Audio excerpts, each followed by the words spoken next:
To our case study series. So, this is our first of 5 case studies to come, all focused on helping you create a secure relationship with how you spend your time and money. So, this is going to show you how to confidently create the time and money that you need to live the life that you want, which is what I'm all about. So, if you are new to my world, hello, I'm Elyse Conroy, and I'm a coach that helps women create the time and money that they need in every area of their life. So, something you need to know about me is I love creating time and money. So I actually used to work for 15 years for Fortune 500 companies, and I did a lot of management when it came to multi-million dollar budgets, company timelines, and I got really, really, really good at creating a ton of time and money, making the business more profitable, making things run more efficiently, creating time everywhere, collapsing time. It's kind of my jam. So people would always call me the queen of the spreadsheet, right? Because that's pretty much how I manage my life. So I've created some signature systems to help you optimize your time, optimize your money, and that is something that I am so passionate about because I truly believe we all have the power to create a secure and healthy relationship with spending both our time and money as well as creating it. So, in these case studies, I'm going to show you a couple different things when it comes to time and money. And I'm also going to do some debunking of some beliefs that I've heard some top experts talk about that I just frankly don't agree with. So, we're going to start off with that one today because I've heard a lot of budgeting experts and a lot of financial experts say the first thing we need to do when we want to start saving money is cut your morning latte from Starbucks, right? Like raise your hand if you've heard that. I know I've heard that a million times.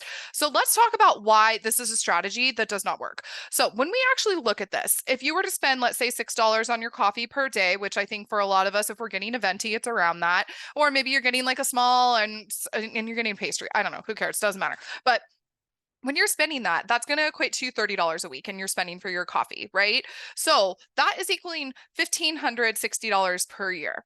Okay, let's talk about why this mindset is a problem. So this is like just pinching pennies, right? So if we think of 1600, sorry, $1,500 as a whole, this is not going to be enough for a down payment on your house. This might pay off like a low balance credit card. This might be enough to pay a couple car payments, but in the big picture of things, this actually isn't going to make an impact in the way that I see other ways being more beneficial. So you can do that. You can pinch pennies to create money, but it's going to be something that hurts you when it comes to your mindset because for a lot of us, we love our $6 morning coffee, right? That's like part of our morning routine. And when we don't have that, it starts to feel like a punishment. And when we feel like we're being punished or like something that we love is being taken away from us, we typically end up spending in other categories to compensate for how we're feeling. So we don't feel good. So we do some more emotional spending because we don't like the way that we feel. Maybe it's a quick Amazon purchase. Maybe you're running to Target for something. And next thing you know, you've spent your $6 that you were trying to save because you felt uncomfortable. So for a lot of us, this ends up being a strategy that backfires. So when I work with women, we actually look into the mindset because I want to give you a very specific example of something that I see a lot of the women that I do work with. This is what they do. So let's say they get into a space where they had a bad day, right? We've all been there. I know I've been there and I've done this too. So we want to understand when you're in that space of if you're feeling a lot of emotion, if you're having just overall like your day has just sucked, maybe you got into a fight with somebody, maybe you had a bad conversation with somebody at work. We want to understand what happens with your purchasing decisions in those moments because this is what I see happening. A lot of us make emotionally charged purchases. So let's say use the example of we've had a bad day. So we get home, we're just like, oh, I can't handle it. So we pick up our phone and we start scrolling and, ooh, here's an Instagram ad. Oh my God, look at those shoes. Ooh, click on that, right? So now all of a sudden we've fallen down this rabbit hole where we're looking at shoes. Now we have a whole outfit together. We might as well get some makeup too on top of it. And next thing you know, that's like a $500. Oops, I just fell down a rabbit hole on Instagram that all started off with an ad about shoes. So I see this happening a lot. Or another thing that comes up, and I've fallen into this too. So no judgment here, but we get into the space where let's say we're scrolling, maybe we're on BuzzFeed. I love BuzzFeed. And there's an article that says 22 products I don't understand how you've ever lived your life without. So you start looking at these products and you're like, oh my God, this is a solution. Like, how did I ever live without this cleaning tool or this, household item? And next thing you know, you're clicking Amazon cart, right? That goes in the Amazon cart. And every time you add another item into your Amazon cart, you get a quick hit of dopamine, right? So that's a feel good hormone. So now you're overwhelmed with pleasure. pleasure. And your brain is like, ooh, this feels really good. What other solutions are on this list of 22 items that I didn't realize that I needed in my life? So you start getting into this pattern where your brain is like, oh my God, life is getting so much easier. Like, ooh, another hit into the cart and I feel so much better. So you start to check out and you don't even flinch when it's $200 worth of stuff that you didn't really need, because now your brain feels so good because you're like, I just created so many solutions. My life is going to get easier. And as you complete your checkout, you start to breathe this sigh of relief because you know life is going to get easier when all that good stuff that you just ordered is coming. And then notice how when you get into that pattern, your bad day starts to feel really far away, right? It's like seems really far behind you because you're feeling so much better. You've made all these purchases, those, and then the second thing, this is what's funny about making Amazon purchases, you get a second hit of dopamine when the stuff actually shows up. So it's like a 2-for-1 special, right? It's like, yes, I get to feel good twice. I got to order it and feel good. And then I got to feel good when I open up that box with the smile on it. And it's so ironic as I'm telling you this, and Amazon is pulling up to my house right now. I just saw him out the window. Okay. Here's the challenge with this.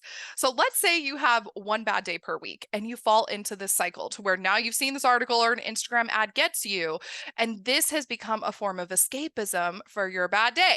So before you know it, and we've done the math on this many, many times with my clients, if we're doing this once a week and it's a $200 expenditure, we're now looking at a $10,000 a year expenditure to avoid feeling your bad day, right? Okay. So that's one area where I see women getting into a little bit of trouble when it comes to spending, because see how it's like we had a bad day, we're feeling emotions, we don't want to feel those, so we spend to avoid actually feeling what we're feeling. Another way that I see this coming up is escapism. Have you heard of this term? So this is when, let's say you don't want to be home because being at home is overwhelming. You can't hide from your stress. There's like another bill in the corner that you know is screaming your name. There's like, you know, a toilet that needs to be fixed, or it's like everywhere you look, there's just problems, another closet that needs to be cleaned out, and it's like overflowing with stuff. So you start to feel overwhelmed in your space. So for a lot of us, a natural thing to do when we feel overwhelmed being at home is to go somewhere else. Natural, right? So when we get into that place, instead of cleaning out the closet, instead of fixing the thing that needs to be fixed, instead of, you know, going into the garage and taking your car to go get service to get the check engine light off, we end up just leaving to avoid it altogether, right? So we get into that space where it's like, okay, it's just too much being at home. I got to go somewhere else. I got to do something else.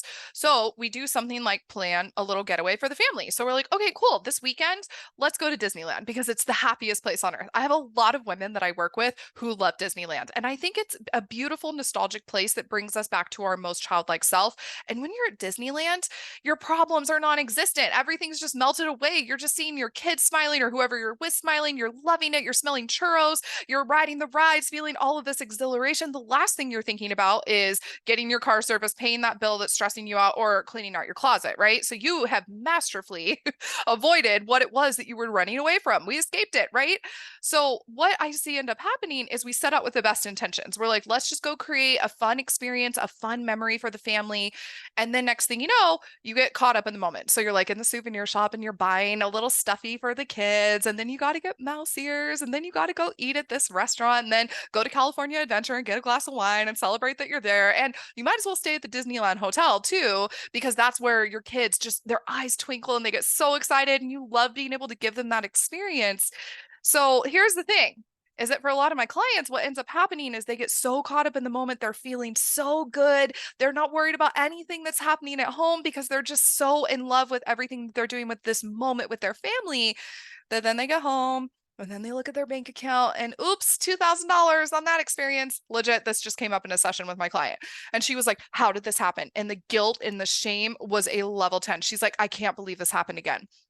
And then guess what she did next? She was so overwhelmed by the amount that she had spent. She wanted to escape it all again. And she had just gotten an email from Travel Zoo that had this, you know, weekend deal to get away the next weekend. So she booked it.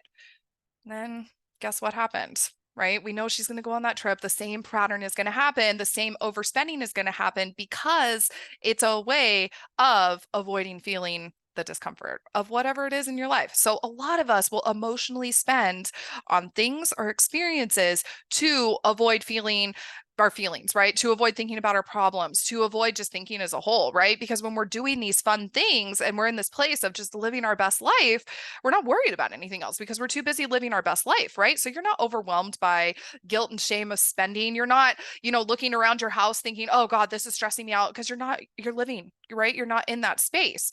So I see for a lot of women, this feeling of buyer's remorse or feeling like they need to beat themselves up for overspending or the guilt and the shame, it's making what they're running away from and what they're trying to escape from 100 times worse. And then they want to escape from it all again. So they're back in the pattern of spending. So you can, book another trip or, to escape the feeling and overspend, or you can create a lifestyle where you don't actually have to do that. Because for a lot of my clients, they're not realizing that this lifestyle of escapism and overspending is equating to a $25,000 a year expenditure, right? So when we look at the bigger picture of spending, that's why when I hear experts say, oh, don't buy your $6 latte in the morning, I'm like, forget it. It is so much deeper than that. It is so much deeper than, spending $1,500 a year on coffee, right? Because we need to understand your spending habits as a whole and what emotions are actually driving your purchases. So a lot of the women that I work with, they're making over six figures a year. They're very successful. Money coming in isn't an issue, but retaining the money is an issue. Understanding where the money is going is the issue because they keep getting raises, they keep getting promotions, but then they don't have anything to show for it. And then the spending continues because they're trying to outrun their reality. So this is one of the first things that I help women correct when we start working together, because a lot of us are just in this unconscious pattern of spending, spending, spending. And until we actually check back in, we don't realize what we're actually spending on, right?